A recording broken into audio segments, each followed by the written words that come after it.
recording, so let me start recording. So bit of a miss there, sorry.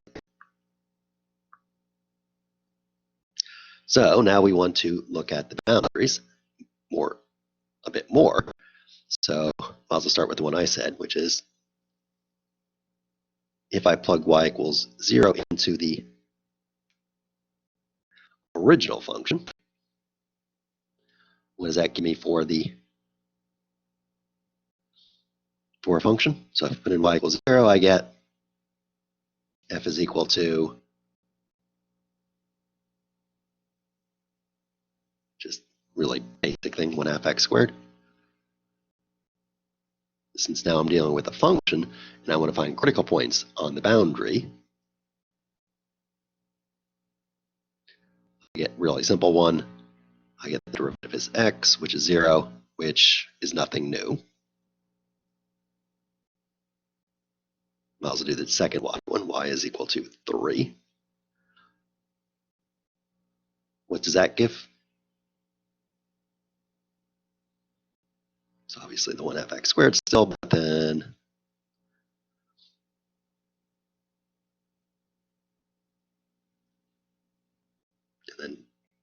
plus 9 and minus 9x and plus, oh, okay, so it does just simplify just to that.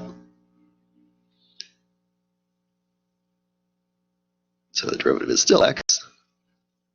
So now it gives us the 0.03. We already had that, so we're not really getting much new so far.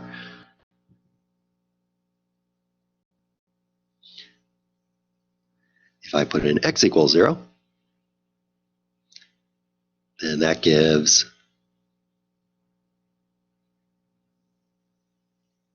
just y squared. Another boring one. Do any of these actually give anything new? Not, after I've done all the work.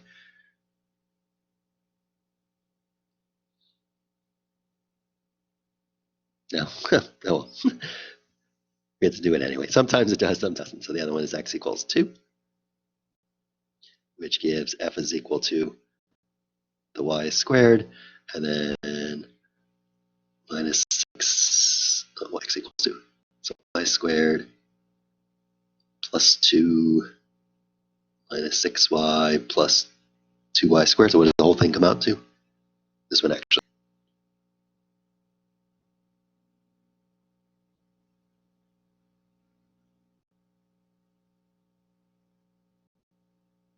Well, so in some ways I'm kind of doing the minimum. So this is, you should show that you plugged it in, you took the derivative. So pretty much this is kind of the shorthand version. In this one, for example, so for example here, this one there is a bit more work to do it, but that would be good enough. And the same thing here, if I plug it in, I get, 3y squared plus minus 6y plus 4, something like that.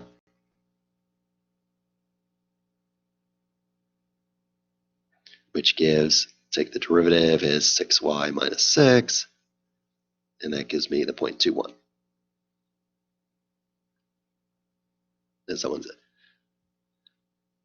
So you don't have to show the steps to get to here, but you do have to show me what you're getting when you plug it in.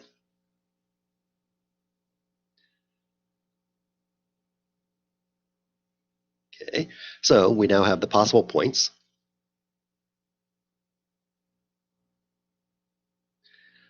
So we have the 0, 0, 2, 0, 2, 3, 0, 3, 2, 1. And then we plug all of these into the original function.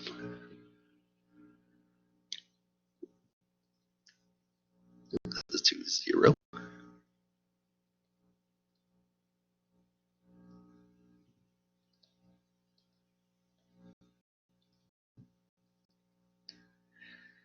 That's 0 pretty obviously. What do I get if I plug in 2, 0?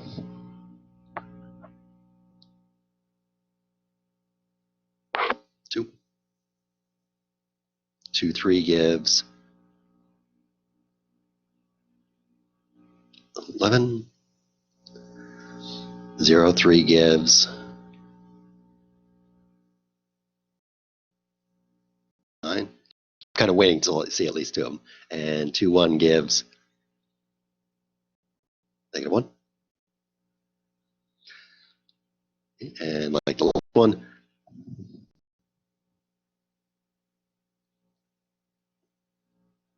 there's the biggest, there's the smallest, and therefore there are the global minimums and maximums. Yep.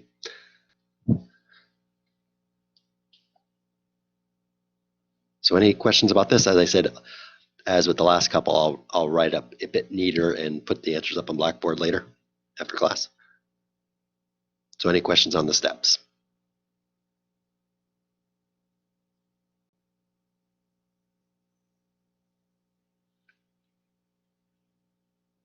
Little confusing thing that people do with this one, the last one.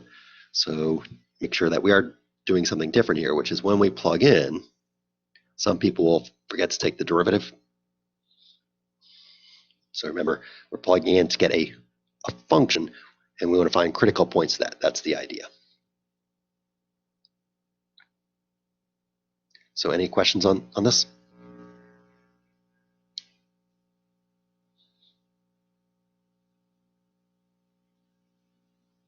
Okay, so let's get rid of this.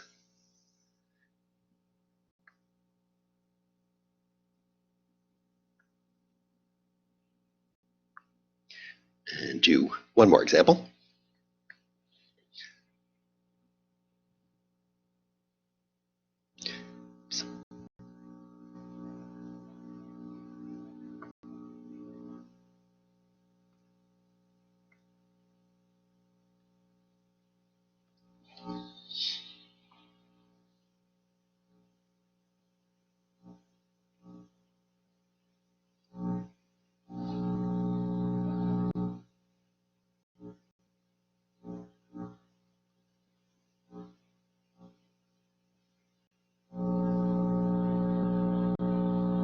Yes.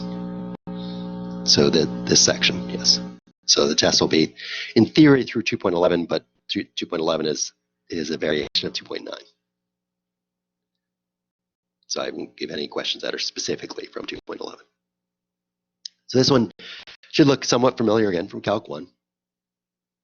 And in some ways, as with Calc 1, they're mostly boring examples because the real type of examples are too annoying to do. They're setting up the equations is a pain, solving them is a pain. And so instead, we give you these kind of made up ones. So we want to build a box with a volume of 12 cubic feet. And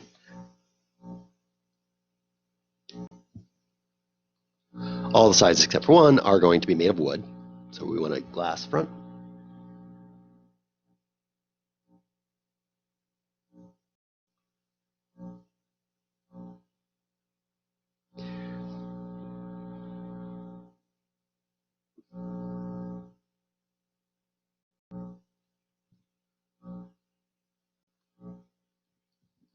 If wood costs $5 per cubic square foot, and glass is, obviously I'm just making up numbers, I'll make the problem nice.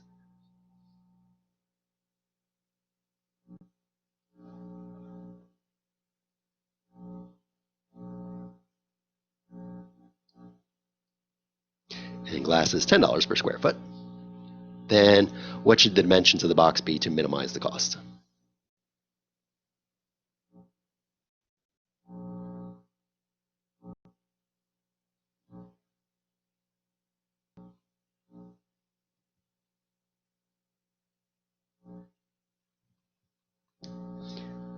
So very similar to something you had in Calc 1, the fence type ones. You have a certain amount of fence, and you want to maximize the area, or you have a specific area, you want to minimize the cost like we're doing here. So in some ways we don't really need the picture, but just so using all the same variables, like a little box here with, also because that's one of the few three-dimensional things I can start to draw. And let me put in those for the sides. And so this front is glass, the other 5 sides are wood. So like the Calc 1, what we get is we have 2 equations. So we have an equation for the volume,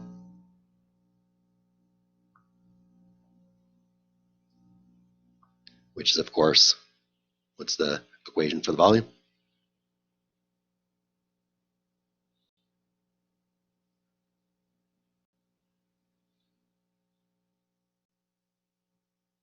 And yes, we know it's 12.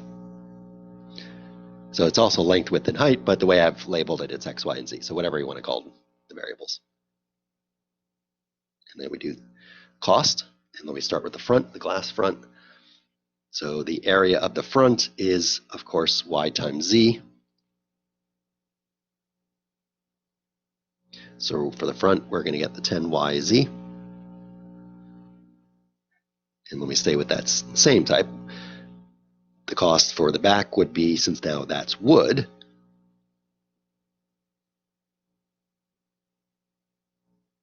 will be 10yz. And what else do we have?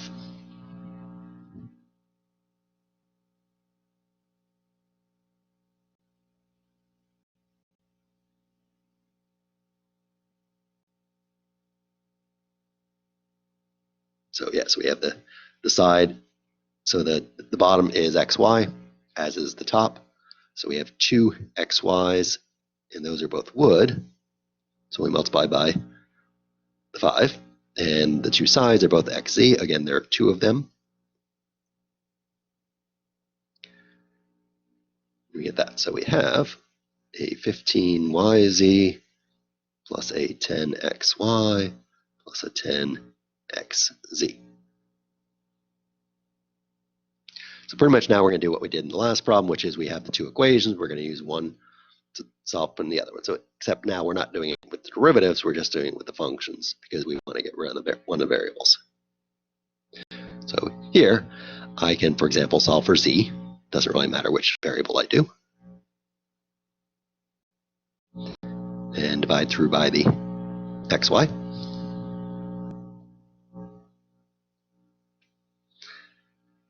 So then plug that in, and that gives me the 12, so was it 180? The 2 y's cancel, and I get divided by x. I get the 12 times 10. Here, there is no z, so it's just 120 times xy. And last one, the x's cancel, and I get that.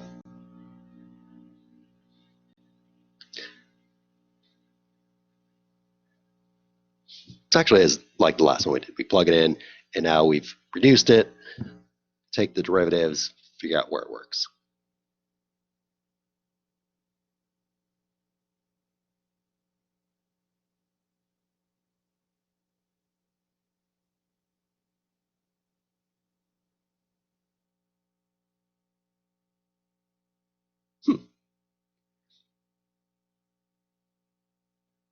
Interesting. So which part can you not see? Can you see that v equals x, y, z? Oh, actually, yeah, my guess is you probably magnified it in the last one. I don't know. So yeah, it should be the 120.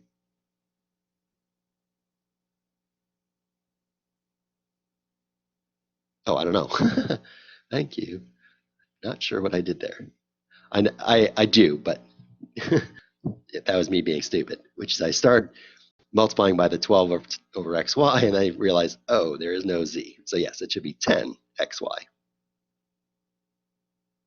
Thank you. So I take the 2 derivatives.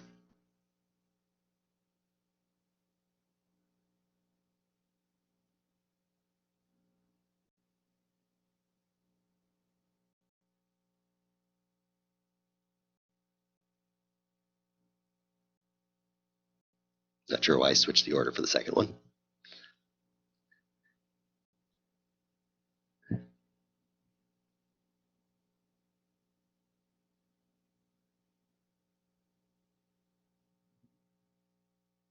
As with the other one, doesn't really matter which one you solve for, so solve for y in terms of x or x in terms of y.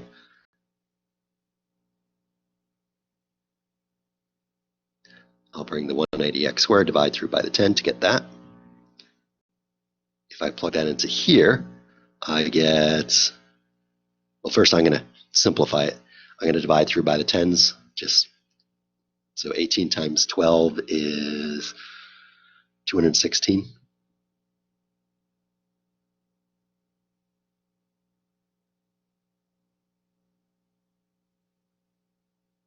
And then x squared squared.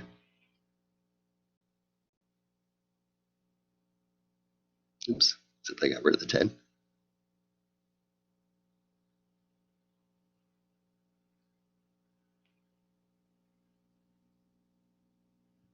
Let's see, is that right?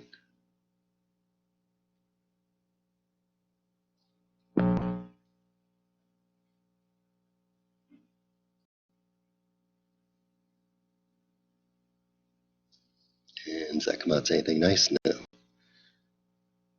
So x to the fifth is 216. Actually, is that something nice? What's the fifth root of x of 216?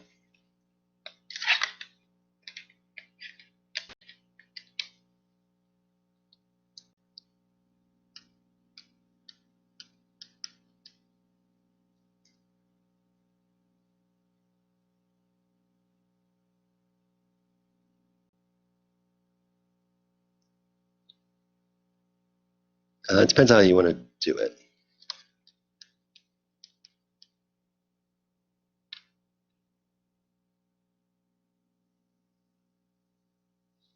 Because what I did was,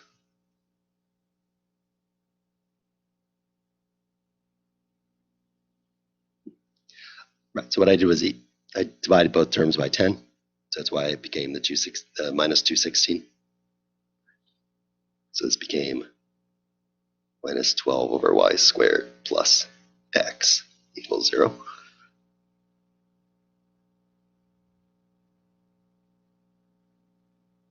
Yes, in theory. That's what I'm checking. For some reason, I thought I had made this so I'm getting nice numbers, but it's not looking. So maybe I messed it up somewhere.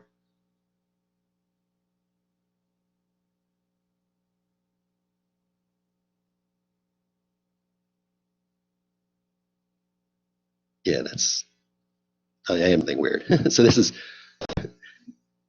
so I have the 12 over y squared. So I usually skip things. Yes. So minus 12 over 18 over x to the fourth. 18 over x squared plus x is equal to 0.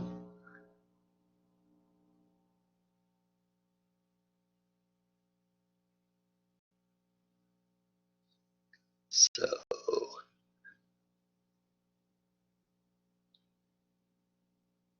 we get x cubed is equal to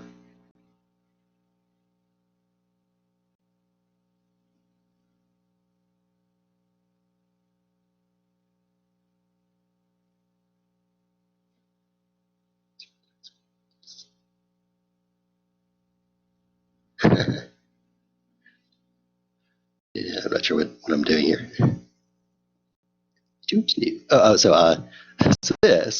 So here I'm trying to do the thing. So I got y equals 18 over x squared. I divided everything by 10 here to make it negative 12 over y squared plus x. And then y is equal to 18 over, that's x squared. So I have minus 12 over y squared, and then plus x. So from here. So this through here is giving this.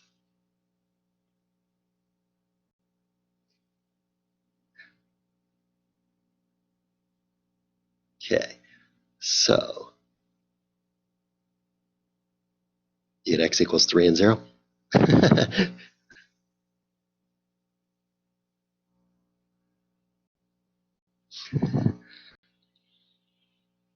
going to trust you. That sounds right.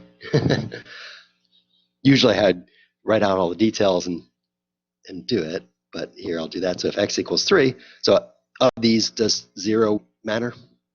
Is 0 a possible answer?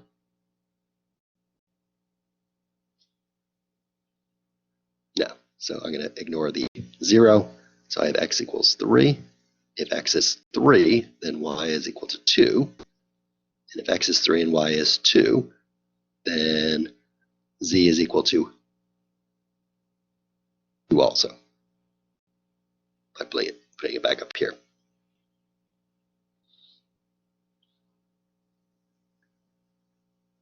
In my written notes, I'll actually show the steps.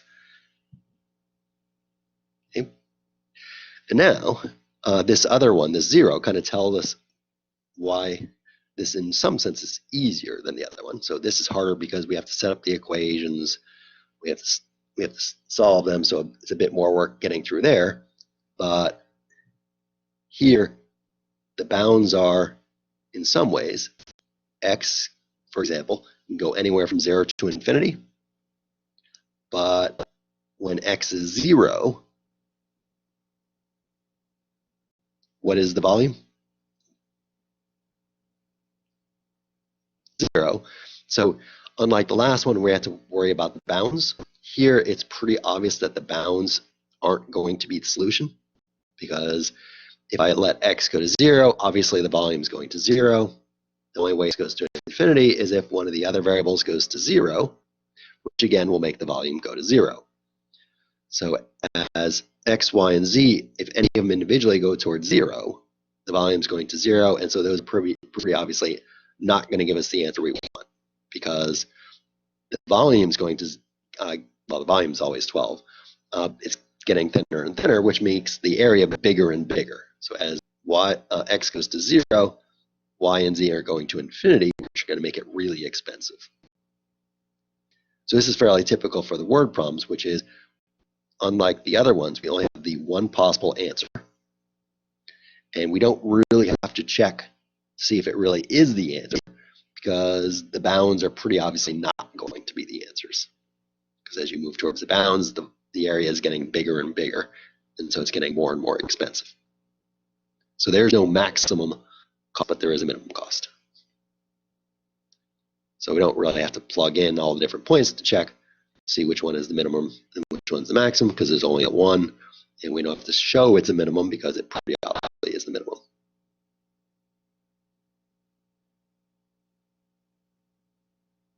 Oh, so I'm not doing very well solving, but if I actually multiply this out, I'm going to get, as I started to say, we're going to have the x squared will go to the top. We'll have x to the fourth divided by a number. So minus x to the fourth over the number plus x equals 0. I can then factor out an x and solve. So the way I get x equals 2 and 0 is by solving this equation.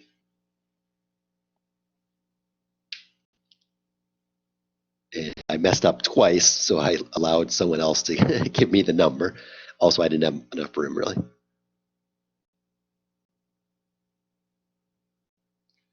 Okay. So any questions on this? There's kind of a second one that will come up. I won't give you one like that, like anything except for this on the test, because we're not going to have much time to do any of them. Also, you can probably now tell that a good chunk of the test is just going to be one problem like this and one problem like the one from 2.9, because each of these takes something like 15 minutes. They're annoyingly long.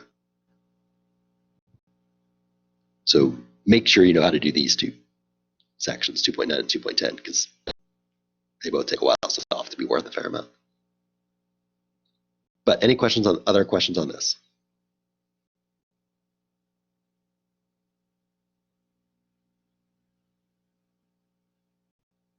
Oh, just after class.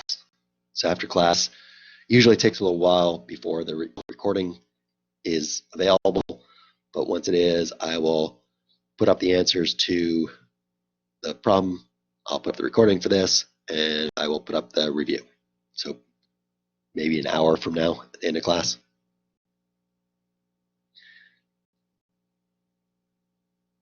Well, in some ways, so mostly boxes, yes. So there are ones, as I said, in the text where they're looking at distance.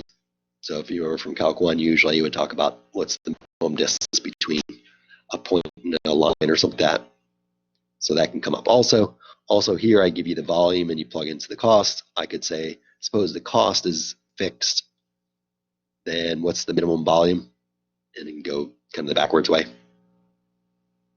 But yeah, there aren't too many that you can easily do. So since we haven't done many, for the test, it'll be a box one pretty much, yeah. Any other questions?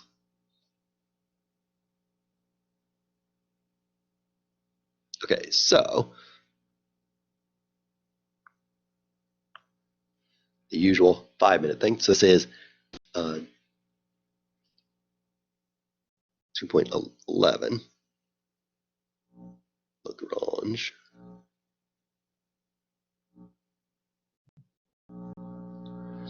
And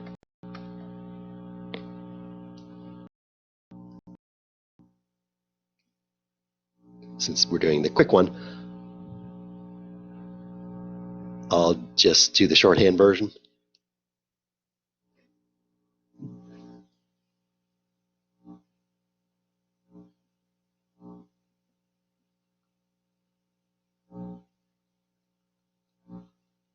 Which is similar to one from 2.10. Suppose we have a function we want to minimize or maximize on a constraint, then what is the global minimum or maximum?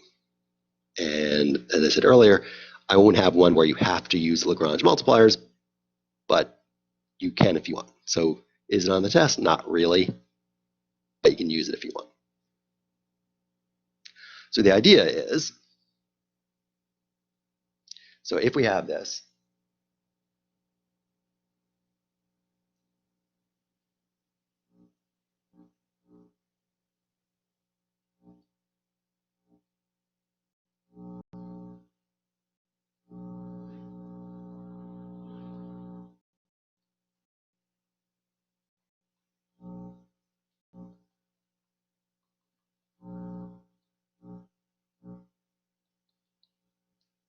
if x0, y0 is the possible point, then the gradient of the function will be equal to the gradient of the constraint at that same point.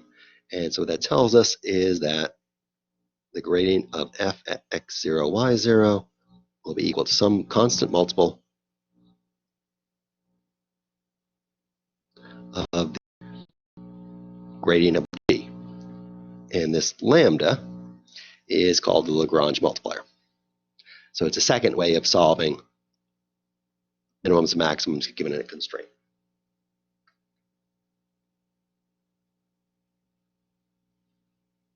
So let's see if I can do this. Decide if I can do this in 5 minutes.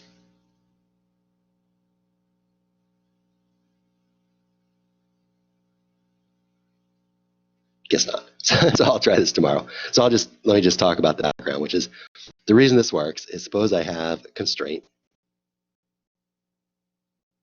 Here's the graph of the constraint.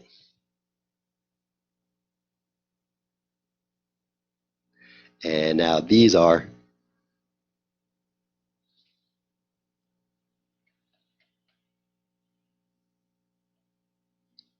the level sets of F. Let me make them kind of nice.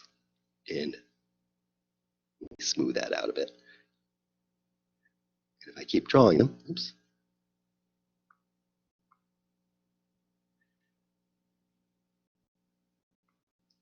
If I keep drawing them,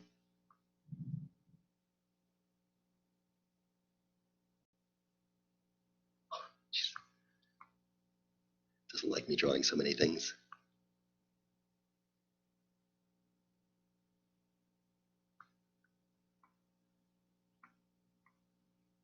Don't know why it doesn't like doing it. Sorry about that. see at maximum, because you're assuming that these are the level sets as the function is getting bigger, at the maximum on the constraint, if you drew a tangent line for both the level set and the constraint, they would be parallel. So we'll deal with this tomorrow.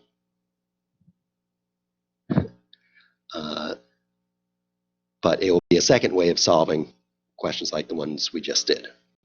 So if you want, you can try it or not. For tomorrow then, you will look at homework in 2.9, if you haven't already, and start working in homework in 2.10. I think one of them, a couple of the ones, I think 9 and 10, give me a second, I have to go grab my syllabus. Just a second.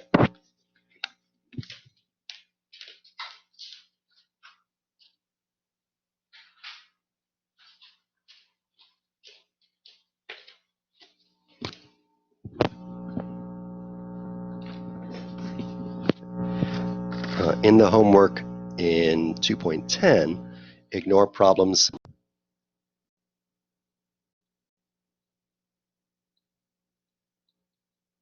9 and 10 because those involve information from 2.8, which we skip for now. So don't do those. So for tomorrow, start looking through sections 2.9 and 2.10. Great. So usual thing, if you have questions, stick around. Otherwise, we're done. Have a good day, and I will stop recording. If you do have